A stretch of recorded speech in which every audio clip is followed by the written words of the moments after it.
Bueno, muy buenas tardes. Boa tarde.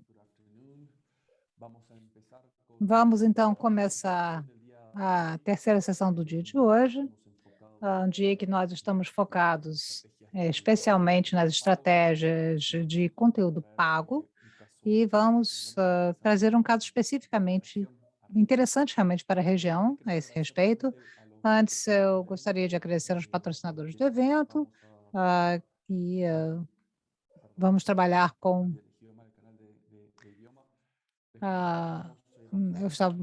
vamos agradecer então os patrocinadores dessa conferência que nos acompanham esse ano, nessa edição, a Google News Initiative, Facebook Journalism Project, a United Robots, Chartbeat, Protect Media, Adobe Slide Latam e o nosso Media Partner Laboratório de Periodismo, Laboratório de Jornalismo.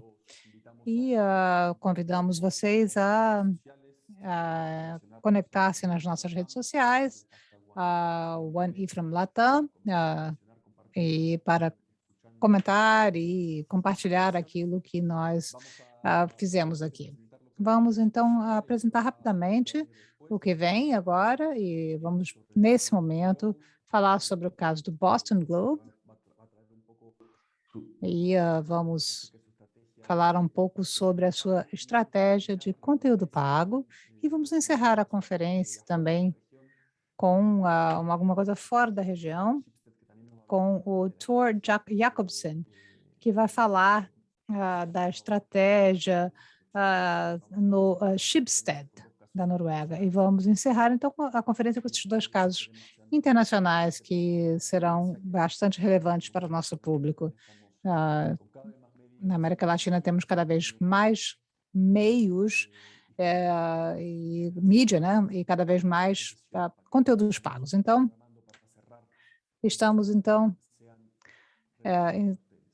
queremos encerrar o Digital Media Latam de maneira relevante. Eu vou apresentar agora a palestrante, a moderadora de hoje. Temos o luxo de ter conosco a Ryan McVeigh, que é diretor de análise de consumo do Boston Globe, dos Estados Unidos. Ele está envolvido na estratégia do Globo já há 7 anos, ajudando ao jornal a criar estratégias líderes no setor, baseadas em dados como elementos-chave para aumentar a receita do jornal. E temos a Joana Santiago, que, depois da apresentação do Ryan, vai fazer uma sessão de perguntas e respostas. A Joana Santiago é diretora de Mercado, Audiências e Desenvolvimento Digital para a GFR Mídia do Porto Rico. Ela trabalha na GFR em 2007, mas já trabalhava na área de comunicação anteriormente. E agora é diretora, como falei, da área de assinaturas digitais. É um caminho que muitos meios estão levando adiante. Então, é muito relevante ter a Joana para conversar conosco e moderar a sessão de perguntas e respostas com o Ryan. Eu lembro que nós temos a interpretação simultânea, basta você escolher o seu idioma de preferência na barra de ferramentas. A sessão será em inglês, então se quiserem escolher espanhol ou português, fiquem à vontade. Também podem deixar as suas perguntas na seção de Q&A que aparece aqui nas ferramentas e assim a Joana, no momento de perguntas e respostas, poderá compartilhar essas perguntas com o Ryan. Então, sem mais, nós então apresentamos Ryan e Joana. Joana vai fazer a sua apresentação. Ryan, você tem a palavra.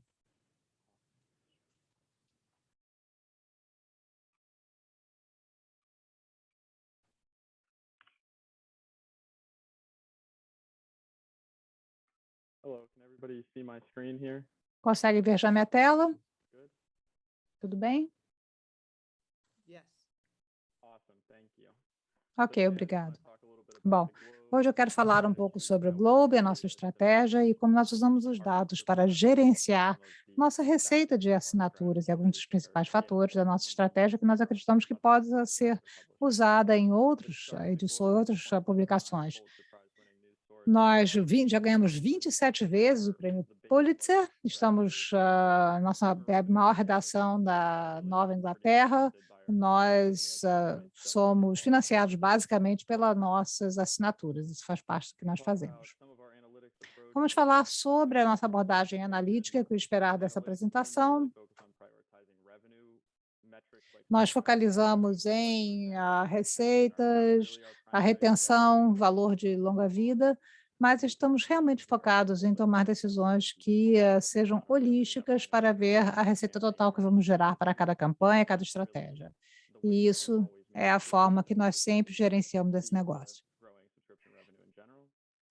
E isso é essencial para desenvolver a nossa receita. Estamos sempre testando, sempre acreditamos que não ficamos acreditando que a estratégia atual é a ideal. Não há ideia radical para nós, nós gostamos de usar dados para responder perguntas que não temos certeza da resposta, então fazemos muito teste. Também acreditamos que os analistas devem ser exploradores proativos e não reativos. Muitas vezes nós vemos que as pessoas que mais usam os dados sabem exatamente o que fazer com elas, o que pode ser usado e escalonado.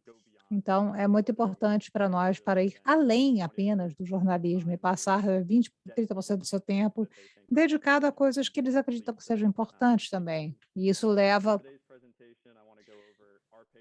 a um insight.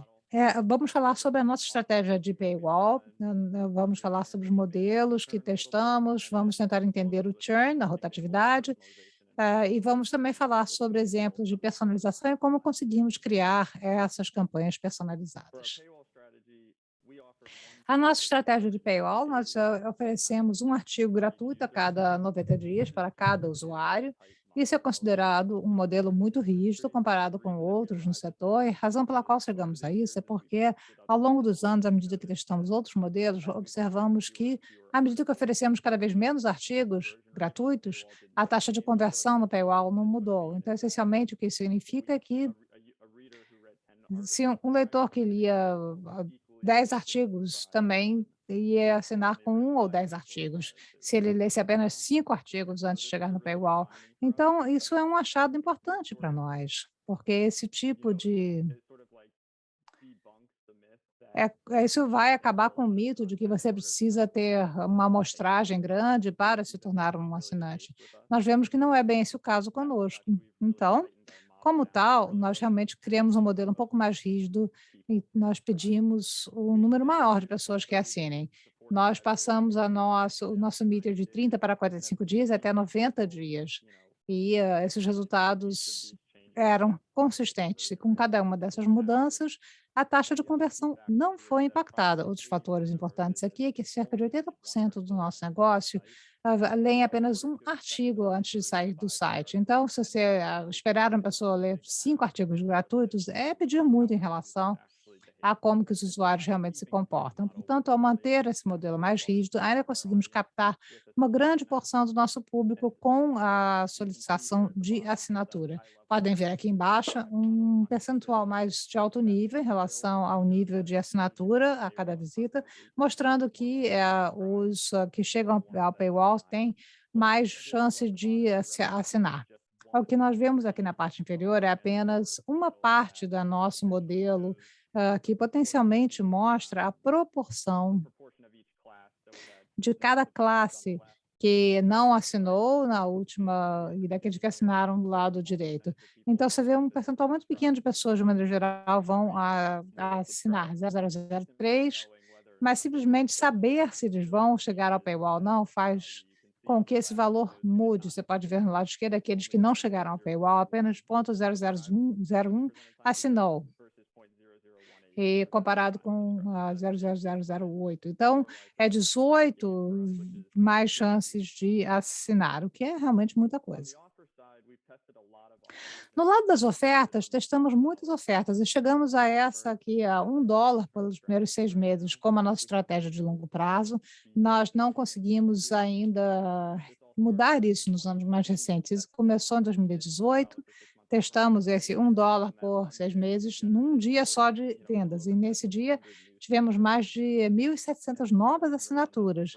E a taxa de conversão nessa oferta era 10 vezes mais alta do que a nossa oferta padrão, que era 99 centavos por semana por 4 semanas. O que podemos ver é que usando esse mindset holístico é essencial, porque uma taxa de conversão alta não garantia uma receita alta, ou seja, nessa abordagem estamos dando basicamente 6 meses por aquele $1, ou seja, são 6 meses quase de graça. Então havia muitas perguntas que nós tínhamos que responder, ou seja, como que eles ficariam, qual era a retenção depois de 6 meses, eles aceitariam um novo preço, seríamos talvez compensar essa perda de receita coletando nada nesse primeiro período. Para começar a ver isso, nós começamos a tentar, enfim, ficar adiantados aquele período de 6 meses de espera para entender como as pessoas iriam desempenhar. E vimos alguns fatores que determinavam a possibilidade que o novo assinante digital iria, de forma exitosa, pagar o preço cheio. E aqui definimos como sendo, fazendo 3 ou 4 pagamentos depois do período de teste. E o que podemos ver é que o gráfico de baixo aqui mostra a importância relativa de cada uma dessas características no nosso modelo, prevendo já qual a possibilidade dos assinantes pagarem preço cheio.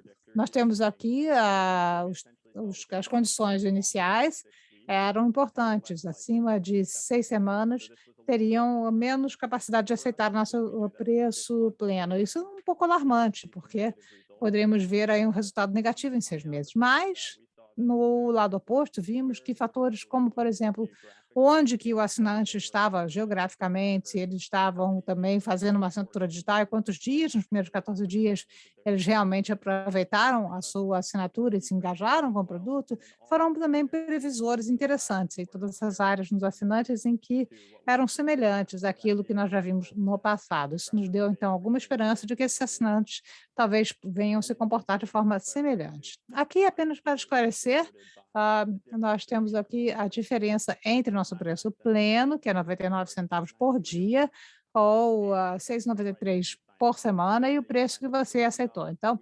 se você foi $1 por semana, você depois passou para o preço pleno, seria 6,93 menos aquele $1, então são 5,93. O que basicamente vimos é que quanto maior, e não importava muito em termos da sua possibilidade de aceitar o nosso preço cheio. Isso foi encorajador para nós.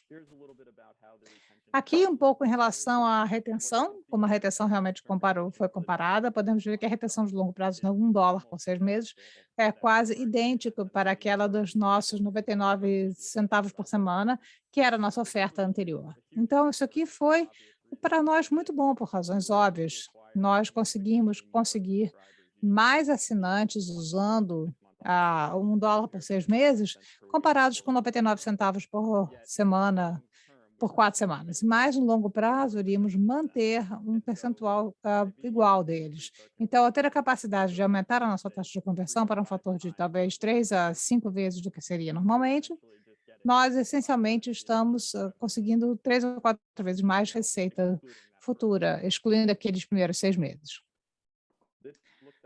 Aqui nós temos mais o impacto de longo prazo daquilo que aconteceu com o nosso volume e receita. Podemos ver aqui que o crescimento em assinantes ano a ano acontece, é um dos indicadores daquilo que acontece com a receita à medida que o ano progride. Podemos ver aqui que não tínhamos um crescimento muito grande em receita ainda, mas começamos com grandes ganhos no volume de assinaturas, assim que adotamos essa estratégia de $1 por 6 meses, e à medida que o tempo passou, podemos ver que a nossa receita começou a subir e conseguimos mais do que dobrar a nossa receita digital em menos de 2 anos, e usando essa oferta. Eu também queria falar sobre o nosso modelo de churn, o fato de termos, que é o que usamos para entender o nosso churn, nós tivemos esse modelo com os 3 componentes principais, nós temos os dados de engajamento, que focam nos padrões de consumo, comportamento dos nossos usuários e assinantes, vendo os artigos que usaram, usando o nosso aplicativo, se eles comentaram na história, se eles compartilharam na mídia, fatores assim. E também dados transacionais, vendo quais são as ofertas que vocês tiveram, quanto tempo você foi um assinante, se você é um assinante, já foi um assinante antes, se você foi assinante impresso, e aí a data de expiração do cartão chegou e você não fez mais transações. E depois, alguns dados importantes que vão ver a sua localização geográfica e outros dados demográficos. Mas, para o nosso objetivo geral, nós focamos basicamente na geografia para esse conjunto de dados. Então, desses 3 conjuntos de dados, aquele que é melhor para prever o nosso churn é o dado de transação. O fator mais importante seria entender qual é a possibilidade de alguém realmente aceitar a continuidade depende da oferta e do prazo dessa oferta. O que podemos ver aqui, e o que eu vou compartilhar nos próximos slides, é que os dados de engajamento também são muito importantes para entender o churn. Aqui um exemplo rápido de como temos os nossos dados transacionais no churn. Nós temos aqui um gráfico que mostra o prazo dos assinantes e as suas taxas subsequentes. Podemos ver que os assinantes que estavam ali no nosso primeiro ano têm muito mais chance de cancelar do que aqueles que estão nos anos 3, 4, 5, etc. Mas também é importante para isso que nós vemos muito mais volatilidade naqueles primeiros anos.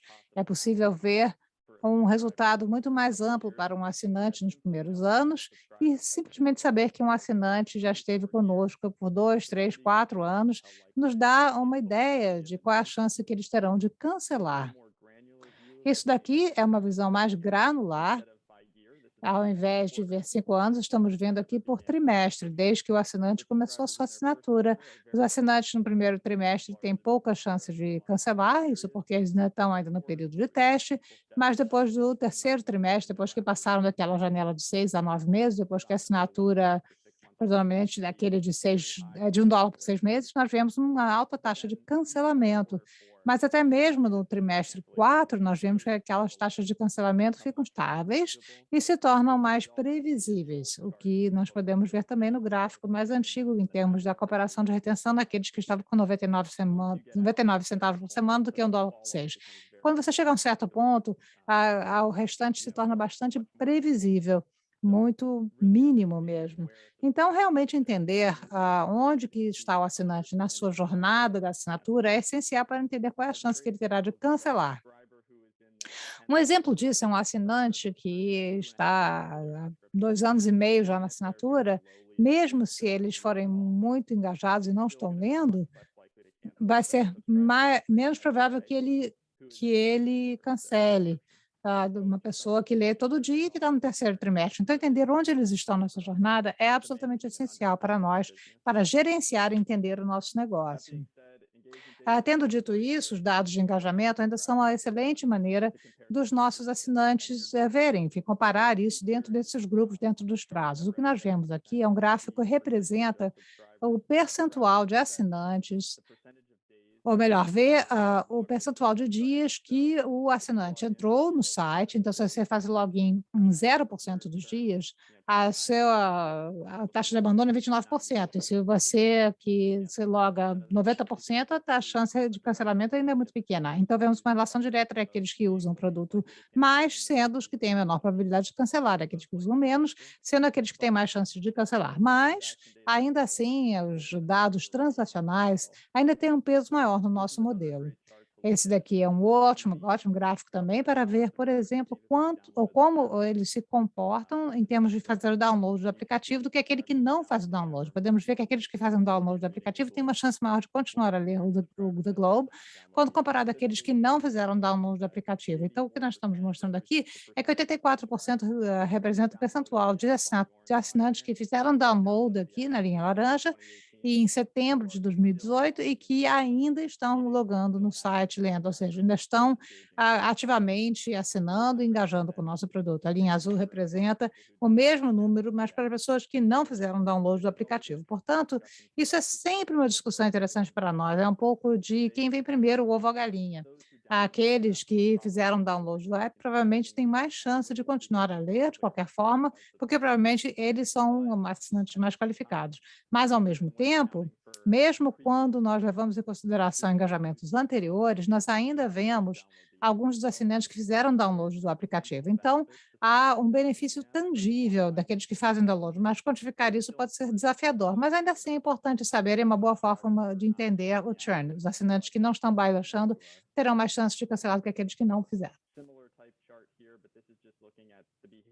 Um gráfico semelhante, mas é um comportamento no site. Assinantes podem fazer várias coisas, podem comentar uma matéria, podem ampliar a matéria para ler, podem imprimir a matéria, que é algo que vemos alguns ex-assinantes impressos, atuais e ex-impressos, e podem compartilhar a matéria, podem também não fazer nada disso, simplesmente ler o artigo mais passivamente, e vemos que os usuários fazem essas medidas para comentar ou ler ver o que outros estão lendo.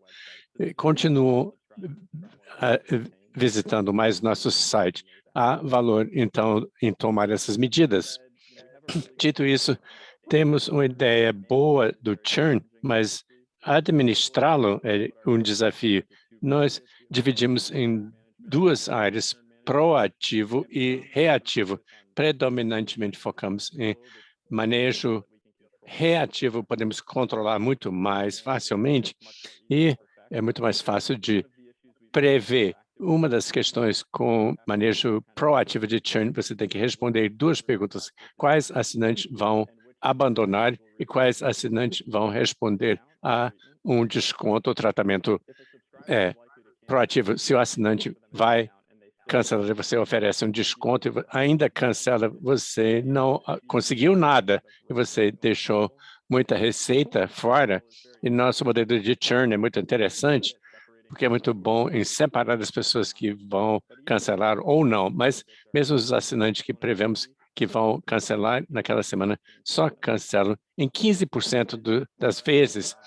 Com a parada abaixo de 1%, significa que esse assinante tem 15 vezes mais probabilidade de cancelar do que o assinante médio, mas significa que há 85% de chance de continuar fazendo o pagamento pleno naquela semana. Então, qualquer desconto é um risco grande para nós. Temos que identificar exatamente as pessoas que, de outra maneira, não cancelariam se oferecêssemos algum tipo de desconto, algum preço intermediário.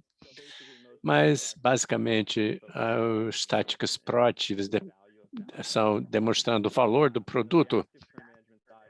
Do lado reativo, o que fazemos é permitir que os usuários selecionem e contem que querem cancelar a assinatura e negociamos um preço que funciona para eles. Introduzimos descontos a longo prazo até 52 semanas, porque muitos assinantes não queriam que ligar várias vezes ao longo do ano para renegociar o preço. Então, 52 semanas permite captar mais assinantes no mesmo processo, como também travá-los durante mais tempo. Então, tentamos indicar o preço, dias de cancelamento, que dá ao assinante a oportunidade de nos contar qual seria o valor para eles do produto. E oferecemos aquele preço. Isso coloca a bola no campo do assinante. Eu acho que é uma excelente maneira de ter o retorno dos assinantes do que acreditam que é o valor do produto e para chegar ao meio tempo onde estão dispostos a pagar. A taxa de cancelamento é 43% e oferecemos cancelamento digital online. O processo é segmentado apenas para usuários selecionados para testar certas ofertas, basicamente para comparar $3 por semana durante 16 semanas e $1 durante 6 semanas por semana. Então, é uma leitura clara dos dados. Aqui temos um exemplo daquele cancelamento online. Se você recusar a oferta de $3 por semana durante 52 semanas, uma segunda oferta é customizada no nível do assinante para poder incorporar a pontuação de churn para dar ao assinante melhor oferta para ver a probabilidade de continuar a assinatura. Aqueles altamente provável, que têm alta probabilidade de cancelar, têm ofertas melhores, mas aqueles que vão ficar conosco podem ter um preço mais alto para poder ainda capitalizar aquela receita. Desculpem. Se você recusar a primeira oferta, você recebe uma segunda. Se você recusar a segunda oferta, então processamos logo o cancelamento. Do lado do churn proativo, tentamos várias coisas, mas realmente vimos isso é uma questão muito difícil. Vemos que é muito difícil mudar o comportamento das pessoas quando não estão engajadas, mas umas coisas que tentamos é gamificações, onde temos um resort de esqui oferecendo fim de semana de graça. Criamos uma rifa onde os assinantes podem entrar no concurso. Para cada artigo recebe um ticket e houve uma seleção aleatória. Quanto mais artigos você lia, você teria mais probabilidade de ganhar. E tivemos resultados excelentes. Aqueles que entraram no concurso consumiram mais artigos em média do que no período anterior, mas não vimos que o resultado sustentou depois de concluir o concurso. Então, acho que ideias interessantes, mas é desafio em longo prazo mudar o comportamento das pessoas, mesmo com um grande incentivo desse tipo, um fim de semana de graça. Aqui é um e-mail personalizado que mandamos basicamente a cada sexta-feira, que manda a última semana os principais artigos, excluímos aqueles que você já leu, então isso pode aparecer com as principais matérias. Por exemplo, a olho nu, cada assinante recebe um e-mail único que só mostra as matérias que outros assinantes leram, que eles não. É uma maneira eficaz, de fato, engajar os menos engajados. Ao mandar esse e-mail, vemos que os assinantes que não leram nada na semana anterior têm pouca probabilidade de abrir e chegar ao site. Então, é sempre um bom padrão para ter. Queremos acordar esses usuários adormecidos. É uma tática moderadamente bem-sucedida. Temos um e-mail com a revisão do ano, os dados personalizados que temos sobre assinantes. Dizemos quantos artigos você leu no ano passado, quais são os seus cadernos, seus autores preferidos. Informação excelente. Isso imita o que as pessoas veem com Spotify Rap no final do ano. O que queremos fazer aqui é demonstrar para o assinante o valor que receberam da marca, do Globo e do produto. E, então, para encerrar, quero falar um pouco sobre personalização rápida que nós fazemos do lado da geração, esse modal Meter 1, que no primeiro artigo que o não assinante lê, e é uma tentativa de fazer com que se inscrevam para um newsletter nosso. Então, conseguimos ter sucesso gerando leads de newsletter, mais de 7,5 milhões de e-mails válidos para até 2000, e desde 2015, 5 mil inscrições por dia. Duas características que nós testamos e determinamos que são realmente otimizando o nosso desempenho. Temos uma tecla de fechamento e isso levou a mais assinaturas e inscrições, e nós usamos esse modal sem essa tecla de fechar. É um paywall soft para pessoas obrigadas a tomar uma decisão se querem inscrever para um newsletter ou assinatura, ou não ler o artigo um pouco de jogada um pouco mais dura.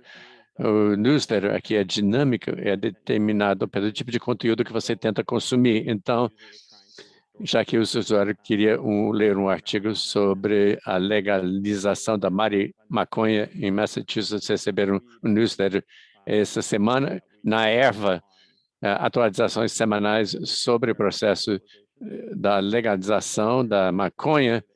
E se estão lendo um artigo esportivo, recebem um newsletter sobre esportes. Isso é a maneira excelente de manter as pessoas lendo os newsletters que têm interesse. E temos várias inscrições que dá a chance de inscrever rapidamente via Facebook ou com o seu e-mail.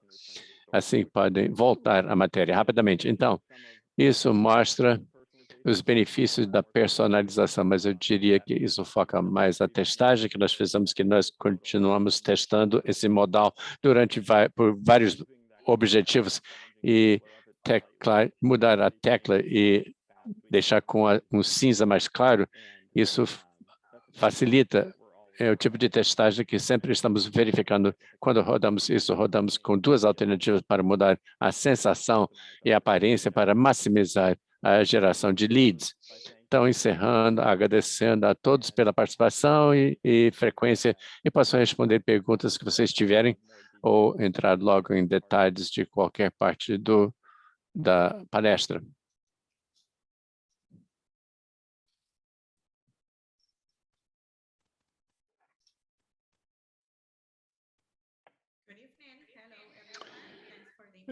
Muito obrigada pela paciência, sempre é um prazer. Muito obrigado, Ryan, pela apresentação cheia de ideias. É muito convincente como o Globo demonstrou os dados de engajamento para reduzir o churn. Eu, pessoalmente, não prestei muita atenção ao churn de assinantes, mas depois da sua apresentação, eu vou fazer meu dever de casa nessa área.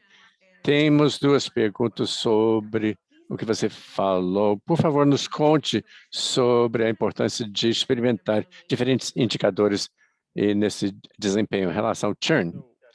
Então, sempre estamos testando estratégias novas e ofertas novas, promoções, modelos. Nós sempre estamos testando algo. Nós vivemos com a pressuposição de que a abordagem atual não é a melhor. Então, sempre estamos verificando.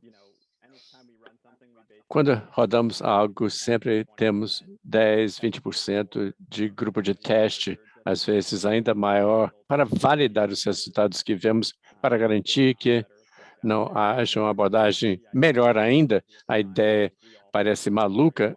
Achávamos que oferecer $1 de 6 meses de assinatura seria uma loucura e rimos quando vimos, porque achamos que as pessoas nunca pagariam o preço pleno, tinham a mesma probabilidade de pagar a assinatura plena como as pessoas com oferta mais cara ainda. Então, eu acho que se não tivéssemos uma mente aberta, teríamos perdido uma oportunidade enorme para fazer uma revolução no negócio e permite aos assinantes usar o produto durante 6 meses e compreender o valor que traz, e parte disso é construir essa fidelidade como um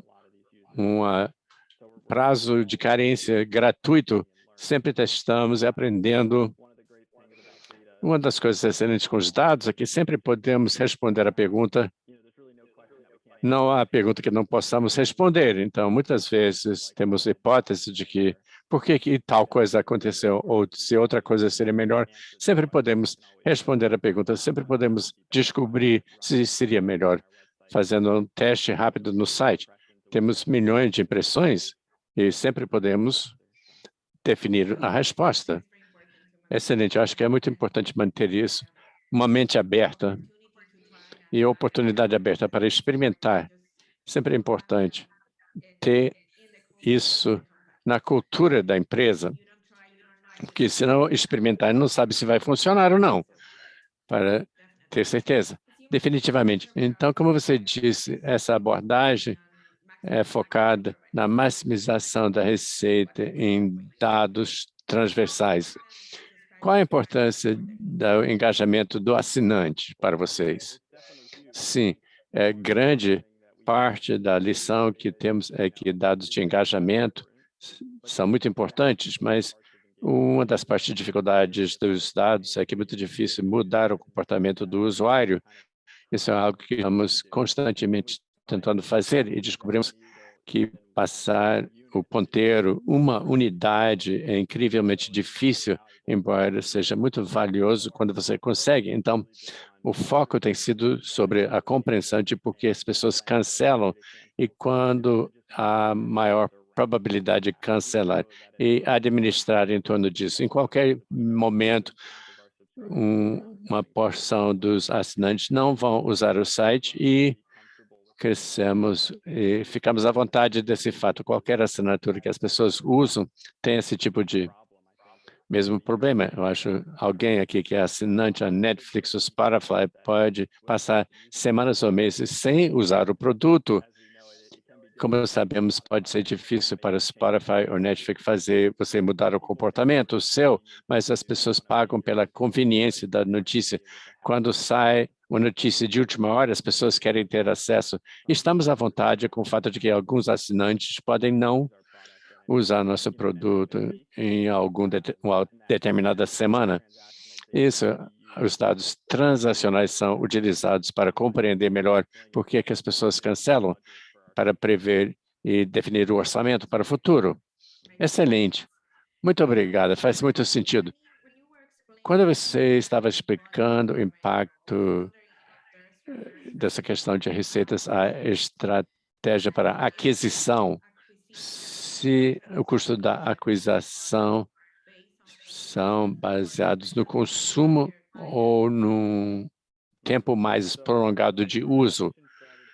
A estratégia de aquisição, nossa estratégia de aquisição é bem simples, que a parte excelente disso é porque é surpreendente que não vemos mais empresas utilizando uma estratégia semelhante, o que você pode dividir em 2 componentes, ou seja, nós queremos pedir o maior número possível de assinar. Parece simples, quanto mais pessoas nós perguntamos, mais provavelmente vamos fazer uma venda. Temos que ter uma oferta muito convincente, que a oferta seja otimizada para o que nossos leitores vão responder, e são aquelas primeiras 2 transparências. É sobre isso, adaptando um paywall rigoroso e oferecendo $1 por 6 meses. Em termos de aquisição e retenção, eu acho que na maioria das indústrias o ditado seria: é muito mais fácil manter um cliente que você já tem do que adquirir um cliente novo. Isso ainda vale nas notícias. Há alavancas que podem ser puxadas para criar e gerar aquisições muito mais facilmente do que mudar a retenção. Você vê que essas 2 ofertas eram muito dramáticas em termos da diferença. Uma é muito mais tempo, uma é muito mais cara do que a outra. Ainda vemos que no final dos 2 anos a retenção é bastante estável e semelhante. E isso demonstra que há praticamente uma banda estreita de resultados para a retenção, mas com aquisição podemos mudar de 2, 3, 4 vezes, simplesmente perguntando a mais pessoas e pedindo para assinar, ou ajustando a oferta. Então, estamos tentando, nós dizemos, pelo menos internamente, gostamos de controlar os controláveis. Acho que a aquisição, nos nossos olhos, é muito mais controlável do que a retenção. Hoje em dia, temos uma pergunta aqui de um participante. A versão digital é diferente da versão impressa. Qual a importância dessa diferença? Ainda temos mais de 110 mil assinantes impressos, 220 mil digitais. Atualmente, os impressos recebem acesso digital. Ainda usam 7 dias por semana. Nossa filosofia geral com impresso é que é um produto prêmio que é entregue à sua porta diariamente, só atualizado uma vez por dia, e experiência digital são atualizações permanentes, muito mais barato, é a alternativa melhor. Então, promovemos essa abordagem digital. Em termos de como difere, o conteúdo é igual, é apenas as atualizações, a frequência das atualizações das matérias é muito mais frequente no lado digital, e o custo também é muito menor para digital do que para o impresso. Então, a taxa média para impresso é $15 por semana e para digital é $5 por semana, ou seja, 1/3 do custo para digital. Para obter digital que contém todo o conteúdo, o mesmo conteúdo. Então, isso tem sido a posição do nosso dono, que passamos para preço prêmio para digital, porque ele acredita que é um produto prêmio. Diferenciado nesse sentido. Há mais 2 perguntas, depois estamos com o tempo quase esgotado.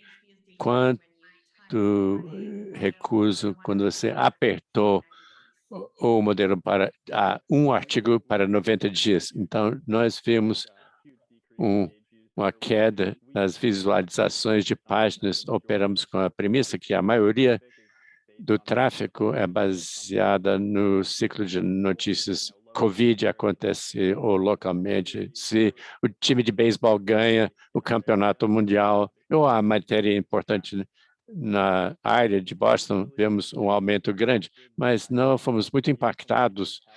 Pelo que vemos, não tivemos um grande impacto pelos algoritmos Facebook, Google, Twitter ou essas outras plataformas. Ainda vemos tráfego semelhante ao que vimos com essas fontes de encaminhamento. A Facebook recebemos menos tráfego de Facebook, mas é difícil saber quanto fomos impactados com isso. Mas uma das coisas bonitas com nosso modelo é que, de fato, temos um site gratuito, boston.com, que é conteúdo semelhante do nosso, baseado em receita publicitária. Então, podemos comparar o tráfego que temos no boston.com, que comparamos com o globo.com, e podemos ver que, tipicamente, tem um movimento em paralelo um com o outro. Então, quando apertamos o modelo, então, nós, às vezes, vemos o tráfego diminuindo, como também vemos o tráfego diminuindo com um percentual semelhante, Boston.com, que não tem paywall. Então, isso também tem foi sido um maneira muito ganho para boa. nós. Então, ter esse Apertar paywall o paywall também não fechou o fechou topo e do fez funil. isso ficar da Então, como mágica. você disse, Como eu 8%, mencionei, um percentual do seu 80%, então, é uma única vez. Então, vemos o mesmo na nossa operação. Então, outra pergunta aqui é com que frequência eu preciso atualizar meus dados de assinante? Tenho vários assinantes que não consigo contactar, mandar um telefone, eu não tenho mais o mesmo e-mail, eu não sei a notícia impressa, eu não consigo mandar o centro de dados para eles. É muito interessante, é um problema interessante. Eu não posso dizer que nós temos um caso em que nós sabemos que muitas vezes eles compartilham os seus endereços de e-mail e às vezes se comunicam a comunicação com os assinantes pode ser desafiador. Nós temos um data warehouse maravilhoso que atualiza os nossos dados toda 5 noites por semana, mas o valor do e-mail não muda, a não ser que o assinante entre em contato. Pode ser um desafio se nós temos problemas em receber os telefones. Não posso dizer que não fazemos muito contato para atualizar esses dados. Então, se eles se mudarem seu endereço de e-mail, infelizmente, depende do próprio assinante nos dizer o que eles mudaram. Uma última pergunta, e eu vou fazer aqui. Vocês também oferecem a entrega em casa. Viu alguma transição entre a entrega a domicílio e a do digital? Sim, sim. Nós, sem dúvida, vemos um movimento nos dois lados. Nós vemos muitos impressões mudando para a digital, mas nós vimos até os digitais também tendo, de vez em quando, uma assinatura impressa. Nós acreditamos que, do ponto de vista filosófico, acreditamos que esses públicos são um pouco diferentes. Uma pessoa que vai assinar o digital vai ser semelhante, perdão, é diferente daquele que vai assinar o papel impresso. Mas, tendo dito isso, muitas dessas pessoas já recebem o Globo há 40, 50 anos. Então, quando esse preço fica muito alto, ele às vezes mudam para o digital.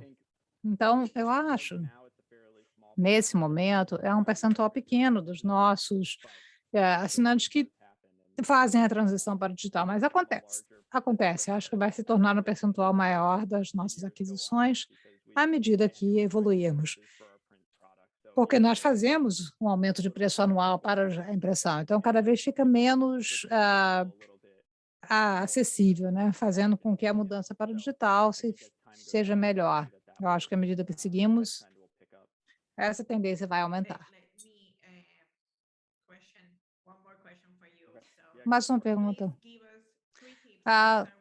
3 dicas para começar a trabalhar com dados preditivos ou modelos preditivos. 3 dicas. Primeiro seria a resposta simples é geralmente a resposta certa. Começar de forma simples é a maneira de trabalhar. Nós trabalhamos muito com o MIT na área de economia digital e temos à nossa disposição os melhores cientistas de dados do mundo. E também achamos que, mesmo depois de uma análise muito complexa, os dados vêm semelhantes daquilo que nós acreditamos, né? Através de uma coisa simples. Então, comece de maneira simples. Em termos de previsão, você quer usar cada teste como uma oportunidade de aprendizado, mesmo que o resultado diga que não era significativo do ponto de vista estatístico. Você ainda pode aprender alguma coisa com isso. E eu diria que, desde o início, a minha dica, você quer ter uma equipe analítica que está encorajada a explorar dados, que não está apenas respondendo às solicitações da direção. É realmente fazer com que os analistas sejam proativos, querem aprender, querem se aprofundar, porque muitas vezes as respostas estão ali esperando apenas para ser achadas. Você tem que ter as pessoas certas para ver isso. Ok, ótimo. Muito obrigada, Ryan e Rodrigo, por nos receber hoje. Muito obrigada a todos. Estamos já sem tempo. Acabou o nosso tempo. Muito obrigado, Joana e Ryan, por uma excelente sessão para esse público. Como eu falei, o Boston Globe é um caso muito interessante e relevante para o público da América Latina e em relação às nossas estratégias de receitas. Então, obrigado, foi um prazer ter vocês aqui. Vamos passar direto para a nossa última sessão da nossa edição 2021 do Digital Media Latam. Eu novamente faço passar para o espanhol.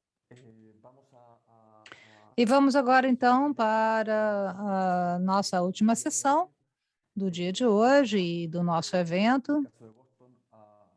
Vamos passar do Boston para um caso da Escandinávia, da Schibsted, que é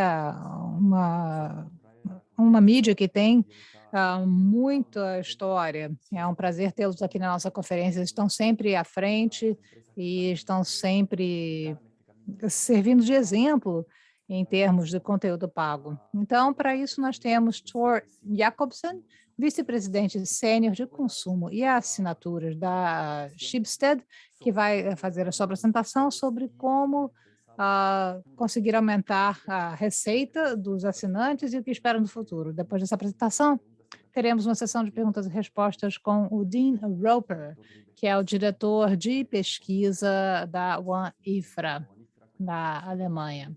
E ele tem uma vasta experiência na área jornalística e eu vou passar a palavra para começarmos essa última sessão.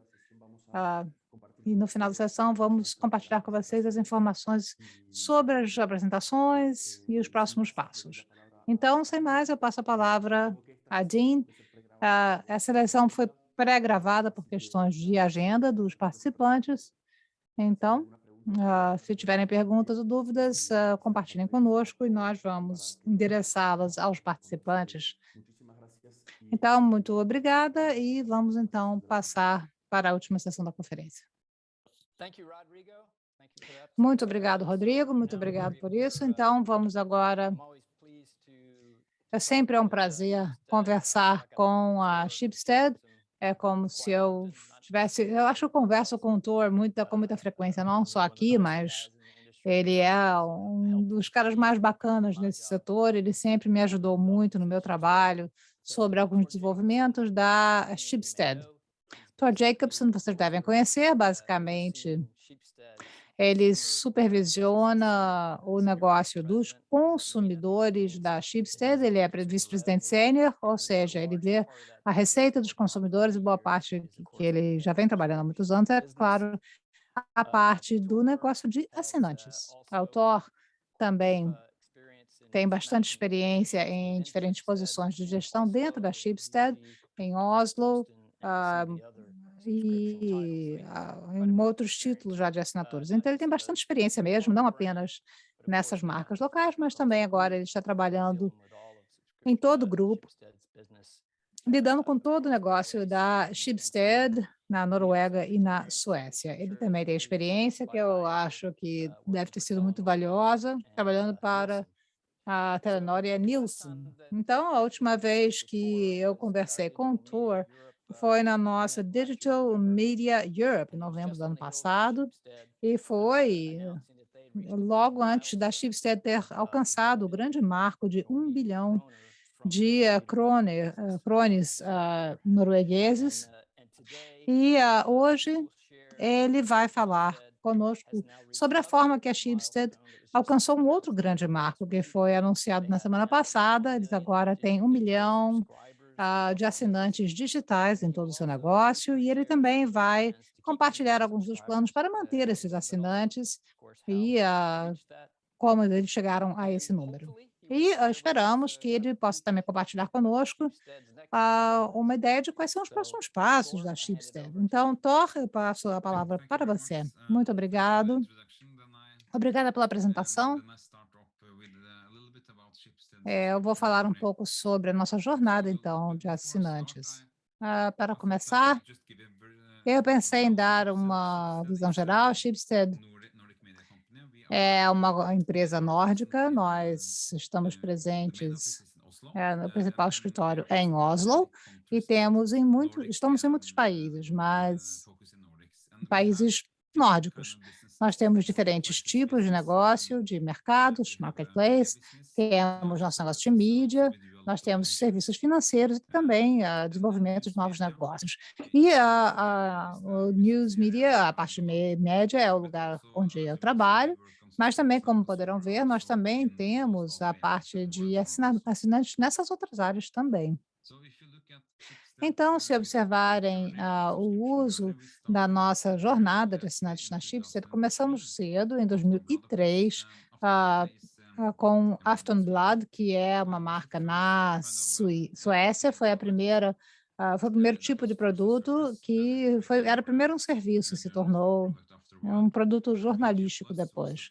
O VG Plus foi em 2010, depois as outras marcas foram se juntando ao grupo. Então, eu diria que ainda é bastante recente a nossa jornada, menos de 20 anos, mas agora temos diferentes formatos e diferentes acessos e produtos. Observando o negócio do consumidor da Schibsted, o que nós fazemos é que estamos trabalhando com todas as marcas na parte de receita dos consumidores, dos nossos assinantes. No total, nós temos 2,8 bilhão de receitas de assinaturas em krona, são 330 milhões de dólares americanos, 1,5 milhões de assinantes no total, tanto impresso e também os outros tipos de assinaturas que temos, e mais de 1 milhão de assinaturas de mídia digital. Isso foi um marco atingido semana passada, então temos muito orgulho disso. Também, nosso principal foco são os negócios de mídia, mas como verão, nós também estamos pensando cada vez maior no lado de assinaturas. E se nós observarmos os mercados, nós agora estamos presentes nas nossas marcas, nós estamos na Noruega e na Suécia, e agora também lançamos na Finlândia, há 4 semanas. E com o Podmer, que eu vou falar daqui a pouco, e o que é bom com esses mercados é que é um mercado excelente para operar, porque é um mercado que adota as coisas de forma bastante precoce. Então, a partir desse ano, a Noruega está no topo da lista, a Finlândia, a Suécia 2 e a Finlândia em terceiro lugar em termos de adoção precoce. Então, é um mercado excelente e é um mercado que tem bom nível econômico, confia na mídia, tem um histórico de pagar por notícias e muitas outras características positivas. Nós vemos que a assinatura é uma coisa que vai muito além da toda a transformação de mídia. Nós vemos isso como uma super tendência, alguns exemplos. A Tesla está lançando assinaturas para a direção autônoma, a Spotify também tem os tipos de assinatura, o New York Times tem mais de 7,1 milhão de assinantes digitais. Mas também está cada vez mais tratando de música, né? A Apple também, você vê que há pacotes já de assinaturas, não apenas o produto em si. Você pode ver todo tipo de empresa, como a Amazon Prime e tal, também fazendo o mesmo. Então, essa é uma super tendência nos mercados e é liderada pelo consumidor, é um bom modelo também para o consumidor. Se observarmos a nossa assinatura digital, nós vimos anos fantásticos acontecendo, já vem crescendo bastante, de muito pouco até muito. No entanto, da Schibsted, nós temos aqui a assinatura crescente, que é um número importante hoje em dia. E isso aconteceu em apenas alguns anos. E eu acho que há muitas razões para isso. Como eu falei do nosso mercado, o mercado é um mercado que aceita bastante, tanto na Noruega, Suécia, como na Finlândia, mas também outras coisas que foram feitas. O negócio do consumidor, de uma maneira geral, Nós começamos com uma equipe de consumidores em todas as marcas em 2017. Então, nos últimos 4 anos, trabalhamos em todas as marcas para ver as oportunidades de fazer coisas conjuntamente, sempre que possível, ah, para poder fazer isso em outras áreas da empresa. Isso tem sido muito bom para nós. A questão é que nós estamos investindo muito nessa parte de teledados e teleinformação, e também uma colaboração com o mindset geral, que é muito importante. A quarta coisa que nós temos, estamos sempre melhorando os nossos produtos pagos, ainda temos aí um longo caminho para percorrer, mas começamos já esse processo e o produto impresso é muito melhor agora do que era há alguns anos, especialmente a parte também editorial é muito mais firme e agora, realmente, ele faz parte, né, poder pagar por isso. Também o desenvolvimento do modelo de negócio, nós temos o básico, o padrão e o prêmio, e modelos híbridos, que compartilham, então, os conteúdos pagos estarão ali disponíveis no site, e também a mudança de mentalidade, né, dessas assinaturas, em relação ao número de assinantes que tínhamos no passado e quantos cliques nós temos de assinatura nesse momento. Isso nos permite saber quanto foi vendido, qual é o engajamento, qual é a base de assinaturas e também ah, dessa questão da mudança de mindset. Também temos outras coisas em relação a manter os nossos clientes, a retenção. Eu vou dar alguns exemplos aqui. Aqui o processo de onboarding, por exemplo.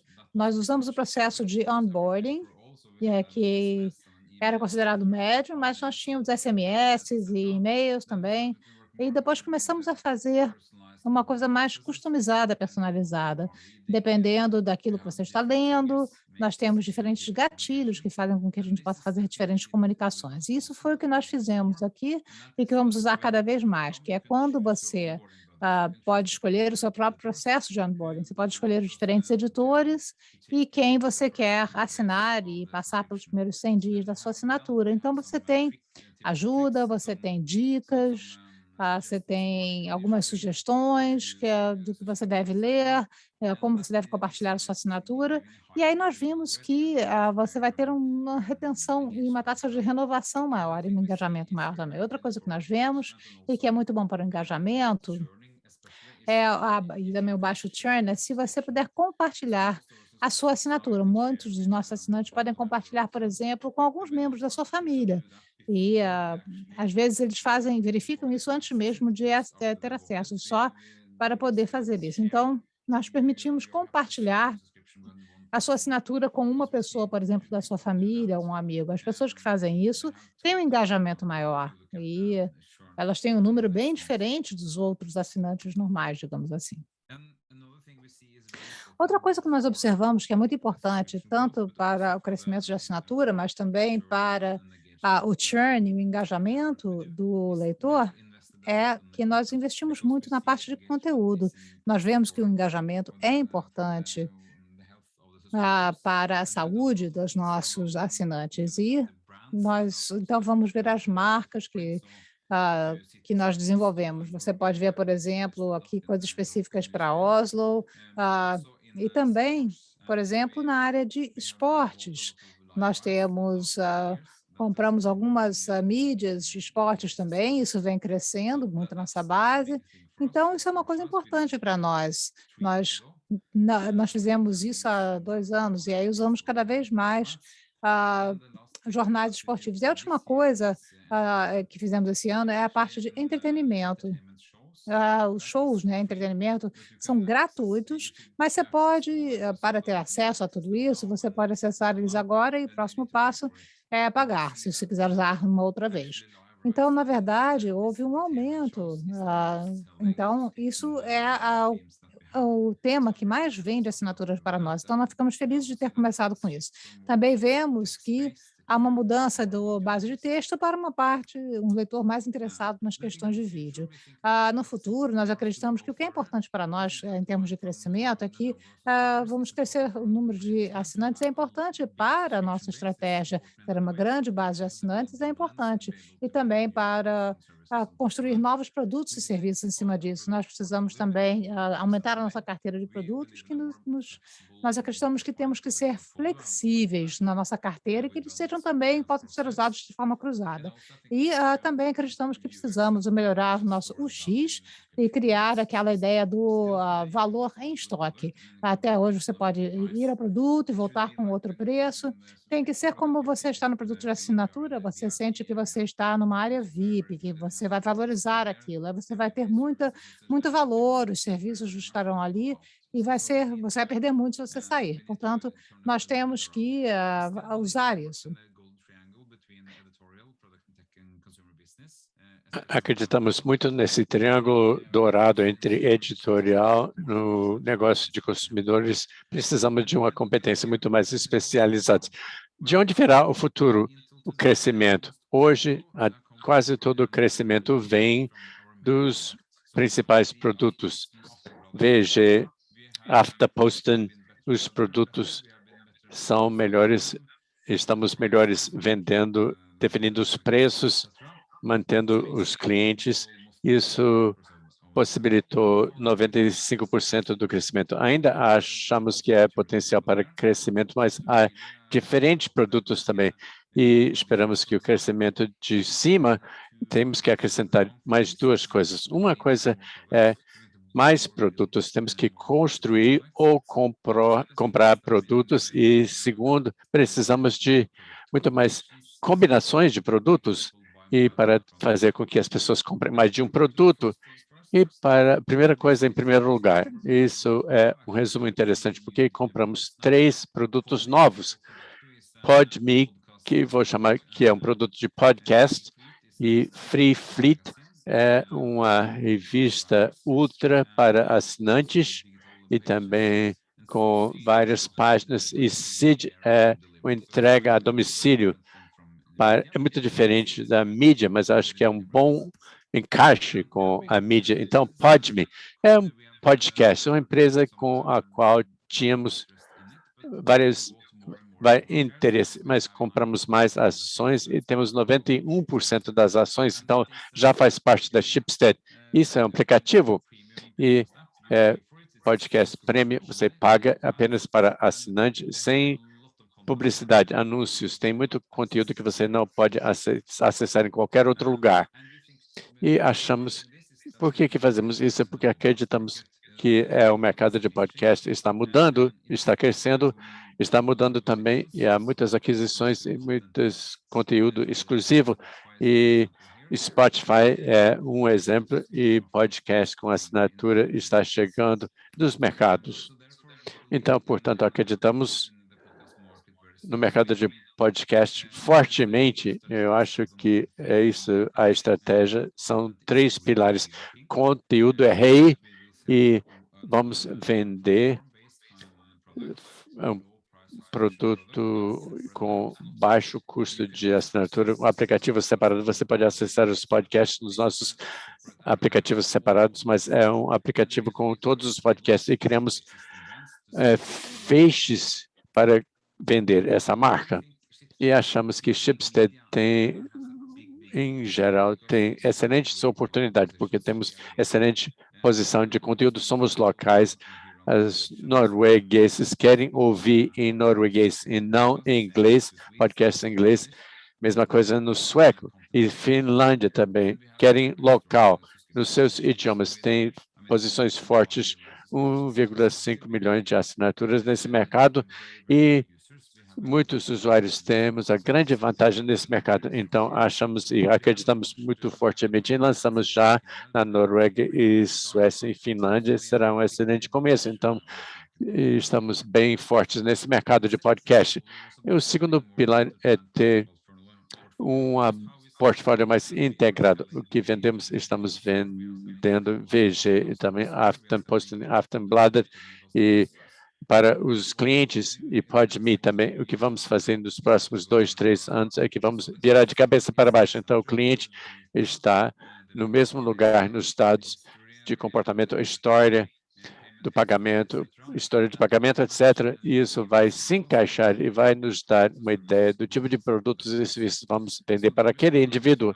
Então, viramos e transformamos numa plataforma de assinaturas e temos cada vez mais marcas na mesma plataforma. Então, cada marca está na mesma plataforma no ano que vem e já estamos quase lá e podemos vender, então, fazer vendas cruzadas para o cliente, então, podemos então sermos muito mais holísticos, então, achamos que o mecanismo de prêmios será importante quando entregamos aqui, por exemplo, para o assinante prêmio, então, e nossos parceiros. Aqui temos o exemplo de como isso será. Você compra uma marca, se você quiser apenas uma marca, você pode conseguir também escolher, por exemplo, 2 marcas com outro preço do nosso sistema, ou acesso pleno a todos os produtos nossos na Suécia para ter acesso com um preço único. Então, aqui vemos muitas vendas cruzadas, mas isso aqui estamos fazendo muitos testes e para tentar lançar na próxima primavera, será muito interessante também. E, finalmente, aqui é que nossa ambição para o futuro, como disseram, temos esses alvos, 3 bilhões de receita de assinaturas. Vamos atingir esse alvo em 2023. Acho que este ano chegaremos a 1,3 bilhões em receita total, mas definimos um alvo novo para 2023 e tem a estratégia se encaixa, são 20 novos serviços de assinatura, vamos ter 2 milhões de assinantes, hoje temos 1,5, temos que ter muito mais assinantes e 3 bilhões de receita em coroas norueguesas, então, de receitas. É a nova ambição nossa que nós acreditamos e aguardamos para ver como vai se desdobrar. Então, posso encerrar aqui, foi uma apresentação rápida, um pouco sobre como nossa jornada até agora e o que pensamos dos próximos 2, 3 anos. Excelente. Muito obrigado ao Thor Jacobson. É sempre interessante, sempre excelente ouvir como Schibsted tem uma nova vitória, um novo alvo. É onde vamos começar com as perguntas. Como sabemos, podemos receber perguntas do público que, basicamente, eu sou o público agora. Quero apenas pegar onde você parou e para começar com uma espécie de quadro maior para o público, então, definir um alvo com 1 bilhão de coroas e 1 milhão de assinantes agora, esses novos alvos para 2023. Qual a importância para, de fato, ter essa estratégia? Não apenas é uma estratégia interna, como também vocês publicam também com muitos outros, no New York Times, inclusive, mas em geral também para outros publishers latino-americanos, inclusive, talvez no início da jornada de assinaturas digitais. Qual a importância desses alvos e metas e como ajuda a alinhar diferentes temas ou consolidar a estratégia dentro da empresa? Pessoalmente, acho que é muito importante para nós. Tem sido muito importante, porque passamos de um mercado mais publicitário para um mercado de assinaturas.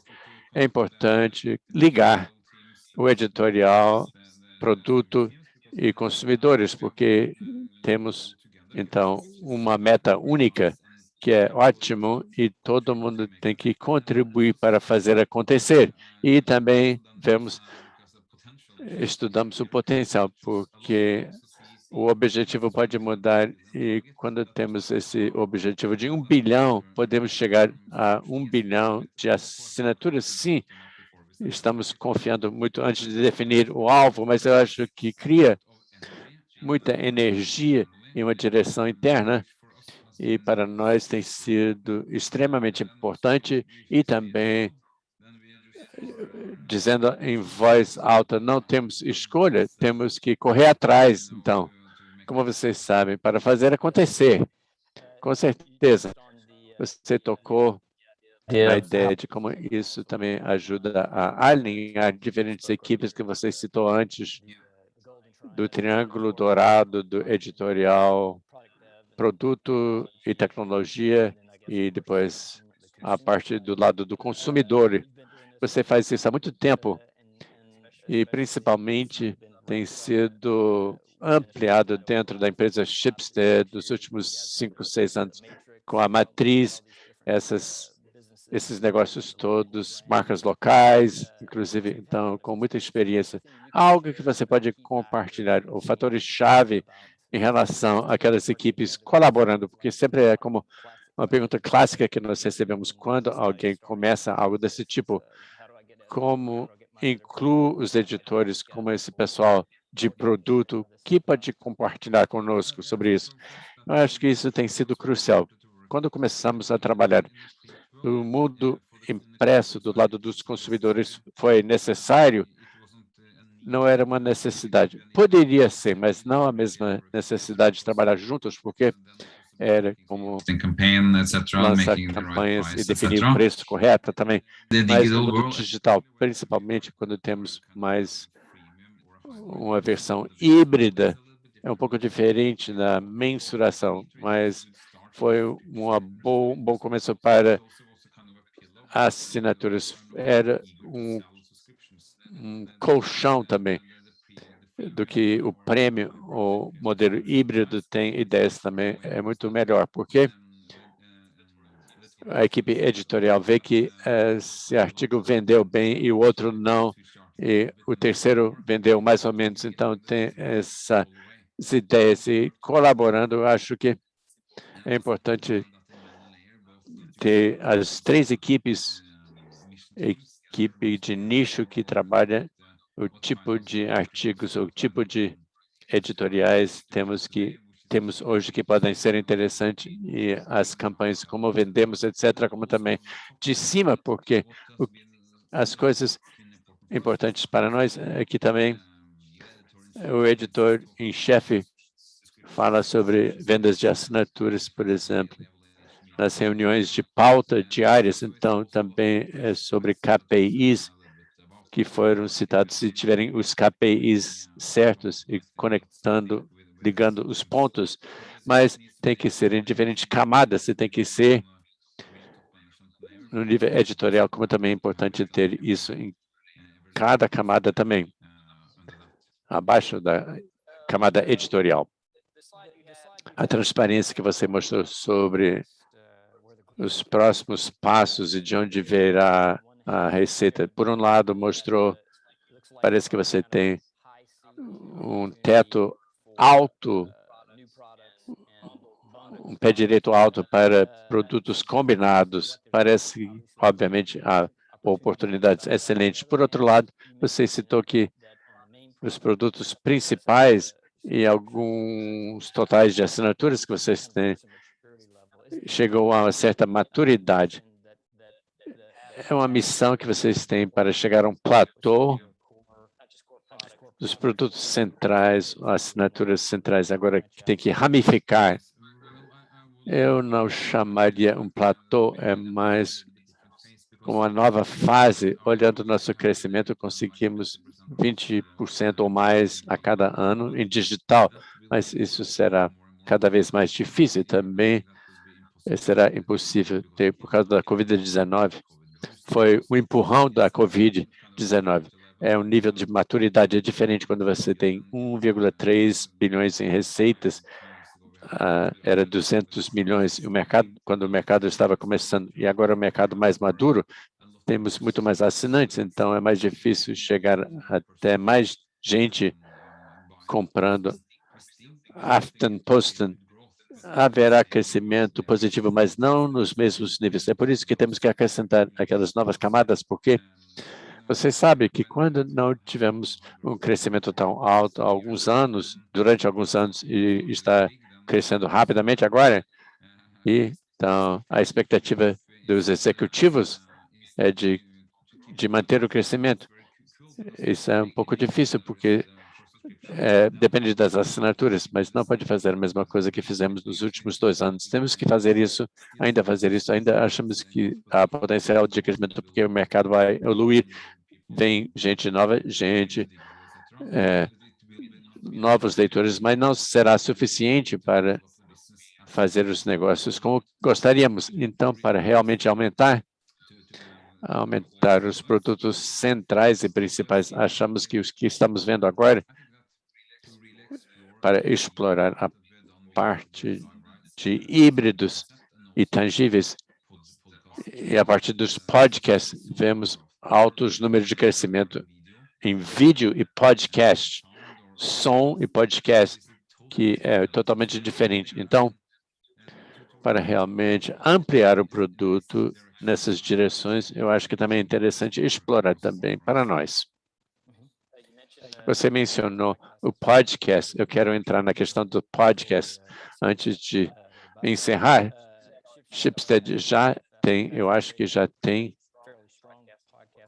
um portfólio forte de podcast, mas talvez na sua marca agora, você parece que está assumindo os grandes players no mercado. Então, como você vê isso desenvolvendo? Você vê a oportunidade como negócio autônomo, por exemplo, algo tipo, não estou sugerindo como VG Móvel, que você já teve, VG Móvel, ou isso é mais valor agregado, cria oportunidade para ter preços mais precisos, ou é uma combinação disso?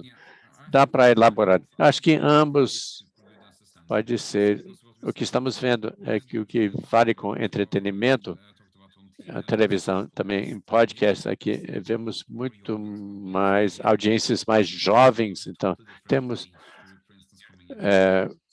usuários mais novos. Acho que é um negócio autônomo, porque acho que é um mercado que ainda dá para crescer muito em podcast, então em áudio também é um negócio autônomo, então é uma combinação perfeita. VG, que é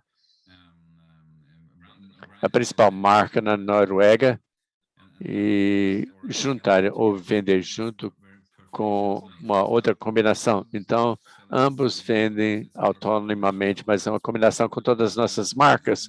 Isso também é uma grande vantagem para nós, porque temos a relação direta com tantos assinantes. É muito fácil para nós vender um segundo produto, mas ainda não utilizamos isso tanto, mas vamos começar a combinar na Noruega, com Podme, será excelente. Nosso programa de podcast Podme.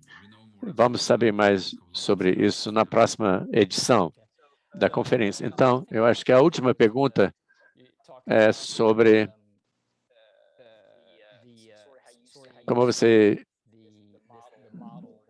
imagina o modelo no futuro em termos de combinações de produtos que você oferece agora no mercado específico e logo você terá um produto prêmio com acesso pleno para frente no futuro. Quando você acha que isso vai começar, essa oferta? Em segundo lugar, olhando os assinantes agora, digamos, na Noruega, alguém que é assinante do produto VG, essas combinações existem e dá para explicar como isso divide na Suécia, também na Finlândia. Então, também hoje temos assinaturas prêmio, isso dentro das próprias marcas e dos sites. Temos um pouco como também o que queremos fazer um ecossistema de assinatura em todos os países para poder escolher e ligar as marcas a depender da necessidade. E vamos testar isso este outono, e o plano é de lançar no próximo ano, 2022. O que vemos hoje é que, por exemplo, as duas maiores marcas na Noruega, as pessoas têm VG Aftenposten, 2 assinaturas, mas quando perguntamos, 60% querem mais do que um produto, mas eles não estão pagando com o preço correto. Então, o potencial, quando começamos a vender conjuntamente na Suécia, temos menos de 8%. As marcas são um pouco mais diferentes entre si do que na Noruega. E é um portfólio um pouco menor do que na Noruega hoje. Então, nós achamos que é muito difícil dizer se é 50%, daqui a 2 anos, 50% de assinantes tendo um acesso pleno, ou um fecho, combinação, ou 10%, eu não sei ainda, mas é um mercado excelente. É um mercado com crescimento. É bom para o cliente, que também que tem produtos muito melhores e investimento, mas temos que descobrir o tamanho do mercado, então, mas temos a cronologia disso tudo. Obrigado, Thor. Boa sorte para 2023, essas metas. Eu acho que vocês vão atingir a marca de 2 milhões de assinantes sem problema. Eu também espero. Obrigada a você. Espero que possamos nos ver antes de 2023. É sempre um prazer estar com você. Obrigado.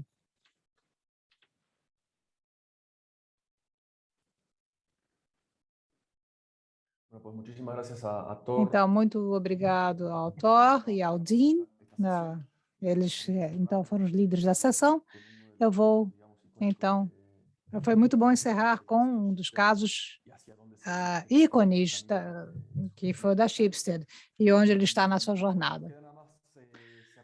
Bom, queremos apenas, então, agora encerrar essa edição do Digital Media Latam, a segunda edição digital, a 9ª edição no total. Esperamos que tenham aproveitado, esperamos que seja a nossa última edição digital para que possamos estar presenciais no ano que vem, em algum país da América Latina. Eu quero agradecer mais uma vez aos nossos patrocinadores, a Google News Initiative, Facebook Journalism, Chartbeat, United Robots, Protect Media, Adobe Latam. E o nosso media partner, Laboratório de Periodismo da Fundação Luca de Tena. Lembramos que no nosso Twitter vocês também podem encontrar toda a cobertura que o Laboratório de Periodismo criou para nós e todas as sessões que nós realizamos aqui nesse evento. Então, eu quero agradecer aos 759 inscritos que tivemos no total durante esses 4 dias, 25 países, 215 empresas, e vamos compartilhar as apresentações com vocês.